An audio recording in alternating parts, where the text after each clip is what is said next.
ও দুপুর, তোমরা সবাই কেমন আছো? আশা করছি ভালো আছো। নতুন একটি মিনি ব্লগে তোমাদেরকে অনেক অনেক স্বাগত। তেলাবাকুড়া থেকে আমি চিত্রা। দিনে দুপুরবেলা একটুকে খেতে দেবো বলে এখানে আমি খাবারটা সাজাতে বসে পড়েছিলাম। আজ তো অনেক কিছু রান্না হয়েছে, তাই সুন্দর করে সাজাচ্ছিলাম আমি এখানে। গিয়ে কিট্টুর মাসিমণি ফুল দিয়ে সাজাতে বসে পড়েছিল। খাবারটা এখানে আমি বেড়ে দিয়েছিলাম। বোন একা একা সাজাচ্ছিল বলে আমিও সাজাতে বসে পড়লাম এখানে। এখানে তো আমরা সুন্দর করে সাজিয়ে ফেলেছি। একটু ডাক নামটা এখানে লিখে দিয়েছি ফুল দিয়ে। এত খাবার দেখে কিট্টু এখানে তো অবাক হয়ে গেছি। সবার প্রথমে তো আগেও চকলেট খাবে, চকলেটটাই ধরেছে আগে। এদিকে আমার মা ভিডিও কল করেছে ওকে দেখবে বলে। কিট্টু আমাদের আলু ভাজা খেতে ভালোবাসে, আর ওখানে আলু ভাজাটাই প্রথমে খাচ্ছে। এখানে কিট্টুর ঠাম্মা ওকে খাইয়ে দিচ্ছিল। মোটেই ওর ঠাম্মার কাছে খাবে না, নিজেই পাপড় খেতে ব্যস্ত। আমরা তো সবাই এখানে খাইয়ে নিয়েছিলাম, তাই কিট্টুর বাবাকে বললাম তুমি একটু খাইয়ে নাও। বাবা বাবা এদিকে কি ছেলেকে খাওয়াবে? ছেলেই বাবাকে খাইয়ে দিচ্ছে। একটু নিজের হাতে যতটুকু খেলো, তারপরে ওকে আমি খাইয়ে দিলাম। একে ঘুম পাড়িয়ে চলে গেছি ওপরের ঘরে। বেলুন দিয়ে সাজানো হবে, আমি বেলুন গুলো ফোলাচ্ছিলাম। তো বাবা একা একা সাজার জন্য করলে তাড়াতাড়ি হয়ে যাবে। দেখো ফাইনালি আমাদের সাজানো হয়ে গেছে।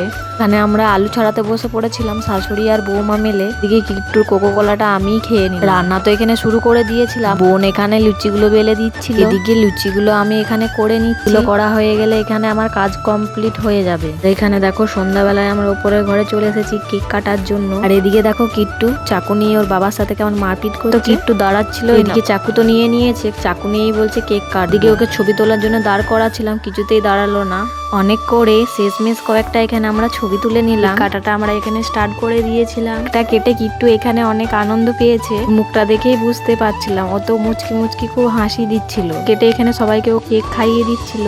কিট্টু তো আমাদের বিশাল এখানে ও লজ্জা পাচ্ছিল। তো কিট্টুর দাদু আসেনি, দাদুর আসতে তো লেট হবে, তাই এখানে আমরা সবাই মিলে ছবি তুলে নিলাম, স্মৃতি হয়ে থাকবে ছবিগুলো। দেখো এখানে আমরা শোয়ার টাইমে গিফট খুলতে বসে পড়েছি। মাসিমণি দেখো কত সুন্দর একটা গাড়ি দিয়েছে, খুলে দিতেই বাস ও গাড়ি পেয়ে গেছে। দেখো একটা পিসিমণি দিয়েছে। ভিডিওটা এই পর্যন্তই, কেমন লাগলো জানিও তোমরা।